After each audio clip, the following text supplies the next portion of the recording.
Welcome to video 6. We're continuing to share with you about the arbitrage strategy and how we make the magic happen in the background. In this video, we're going to show you a bit more about the portal and how it actually functions.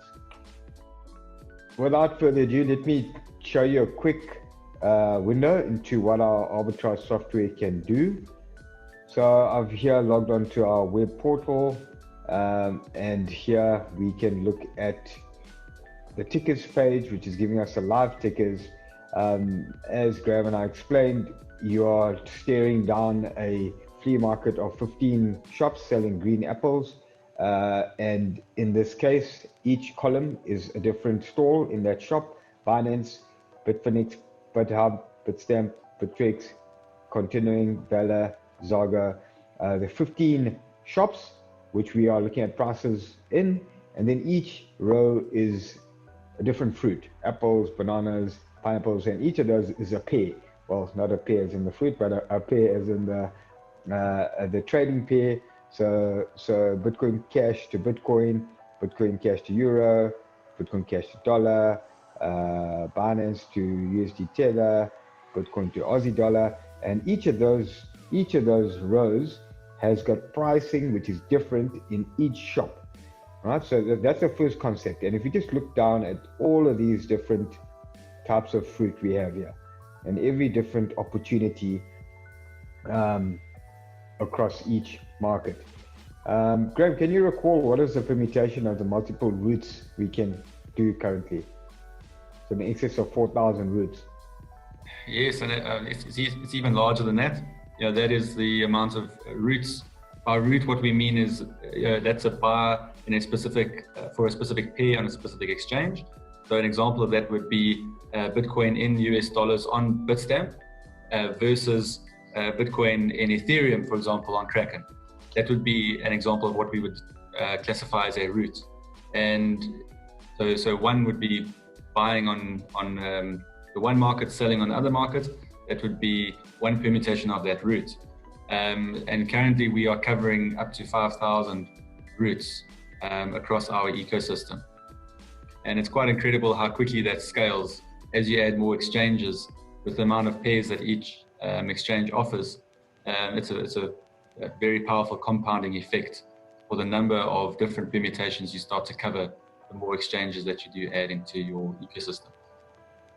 Great. Yeah, exactly. And I mean, so maybe to give you a bit of a color into those opportunities, I'll just show you another screen. The screen is a bit small here. Just another thing to add, Bilal, while you're looking into that, is that one of the things that creates this arbitrage is exchange control. So if you have a free flow of funds through the different exchanges, that creates an environment where you would have less inefficiencies. So market prices would come into an equilibrium where they're roughly all the same. But this is where the elements of exchange control overturns the apple cart, excuse the pun, and can create quite a lot of mismatches in pricing. And in South Africa, with the exchange control regulations that we do have, that does create price inefficiencies and market conditions unique to South Africa. We do see similar environments materializing in other places with exchange control, many places in Asia. We've seen similar cases in South Korea, but being located in South Africa, it's an opportunity that we can look to exploit to its full potential, given where we are located in the world. So just looking here at the portal, so we showed you all the different tickers. This is an example now of the different net margins that the portal is calculating. If you started in Bittrex and terminated in Binance, Bitcoin dollar, Bitcoin USD Tether to Rand, you can look at each of these rows as a different opportunity where our software is calculating what is a potential route to buy and sell, and what would be the net margin that would be achieved for that.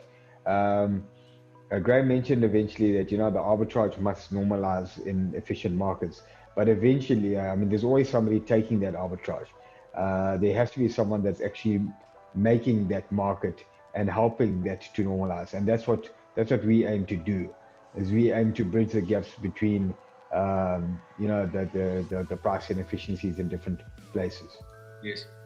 And look, to expand on that, we've the software has been actively trading an arbitrage strategy for the last 4 years, and we haven't seen the markets come to a place of parity and equilibrium. So this opportunity has persisted. Further to that, as I've mentioned previously, we set the benchmark to say to the software effectively only trade when we see a profitable opportunity on the table. So let's say, for example, tomorrow all the arbitrage disappeared for a 24-hour period, we just wouldn't trade. Our funds would stay in place, and we would then wait for those conditions to come back into a place where there's opportunities, and then trading would continue. So that's a hypothetical example, but we've seen very consistent arbitrage opportunities across the board for an extended period of time. And we've done really well to take advantage of those opportunities. Fantastic.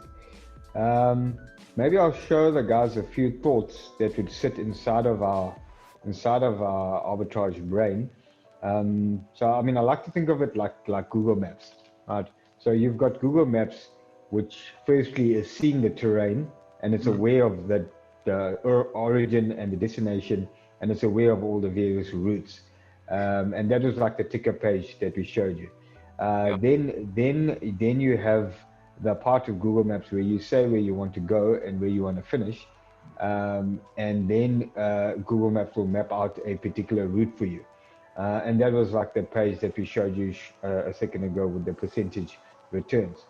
Now this page is actually quite a mind blower, because it's actually the self-driving car. What this page is doing is it actually shows you what percentage returns you actually will actually earn, and actually how you will deliver them. So each of these rows are actually a thought. It's telling the software to look for an opportunity between two places, trade a minimum or maximum value in fiat volume, and a maximum minimum percentage, and how many times to do that. And we have multiple transactions, thoughts loaded into the brain of our software, and then we're able to manage from there how the treasury of that software is sitting, where the value is.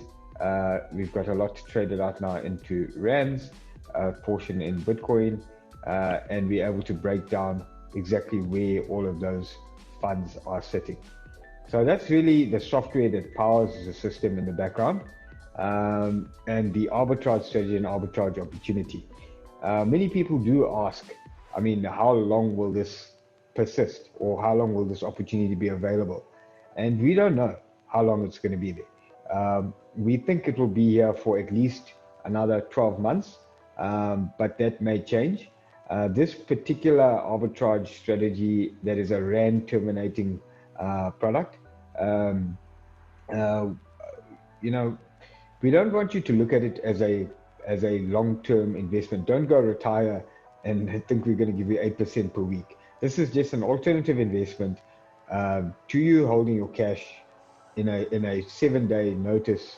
Here you're putting your money in, you have 7-day access to your money. You're earning 8% historically, and we aiming to deliver 1% per week, and your money is readily available to you. So that's really what this strategy is all about. If the arbitrage does decrease, you will simply just cash out your money, and you will end this investment.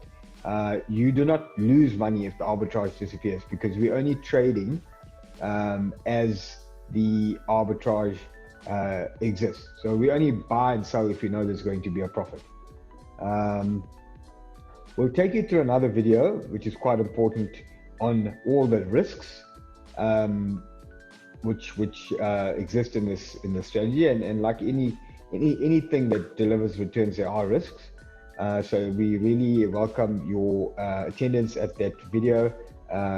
to please understand carefully the risks involved in generating these returns.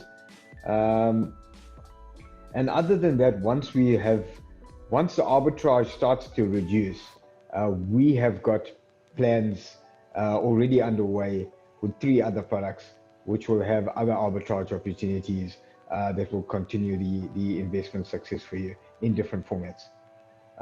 Graeme, is there anything else you'd like to add? Yes, I mean, just the one thing to note as well, and this is a benefit that Stewards has because we're dealing with a fairly substantial amount of AUM, is that through economies of scale, we've been able to negotiate better rates, better settlement times, etc., with our various service providers. So that does give us the edge over an individual that may be looking to arbitrage in the space themselves. And yeah, that definitely does provide us an edge because arbitrage is a competitive type of investment strategy to execute. And that's one of the, I think, important things that we have in our favor is the economies of scale that we can access because we are doing it with significant capital. That's a very important point. And what it does is it allows us to move faster to the banks. We get API access into all the key players who have a software connection for us, and we get the fastest settlements and best pricing wherever we go. And that's the value add to the investor. As far as we know, we are one of the fastest and cheapest in terms of effecting these transactions. Well, guys, let me close it off there. Thank you very much for joining us for this video. And please join us, very importantly, for the video on risks. Thank you very much. Cheers. Wow.